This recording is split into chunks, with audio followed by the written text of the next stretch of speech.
Subscribe now. बिस्मिल्लाहिर्रहमानिर्रहीम। मेरी तबीयत कुछ अरसे से काफ़ी ख़राब थी।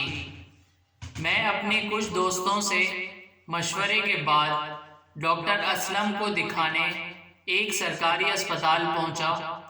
तकरीबन 4 घंटे के तवील इंतज़ार के बाद मेरी बारी आई तो रिसेप्शन पर बैठे डॉक्टर साहब ने बग़ैर कोई चेकअप किए दवा लिख दी। मैंने उनसे कहा, जनाब मैं डॉक्टर असलम से चेकअप करवाना चाहता हूँ। पिछली सीट पे बैठे डॉक्टर असलम ने मुझे घूर के देखा और मुझे सलाम का जवाब भी नहीं दिया। रिसेप्शन पे बैठे डॉक्टर ने पूछा, आपका कोई रेफरेंस है गवर्नमेंट अस्पताल में? मैंने जवाब दिया, जी नहीं। रिसेप्शन पे बैठे डॉक्टर ने कहा, अच्छा तो आप ऐसा करें, इनके प्राइवेट क्लिनिक पे चले जाएं, इनकी फीस सिर्फ 2000 रुपये है।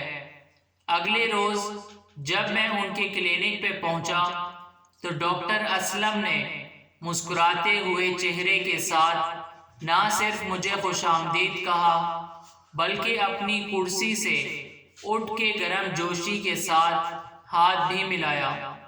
ये हैं हमारे मुल्क के मसीहा। नेकी की बातें दूसरों तक पहुंचाकर अपना दीनी फरीज़ा अदा करें और हमारी हौसला अफजाई के लिए हमारे चैनल को ज़रूर सब्सक्राइब करें।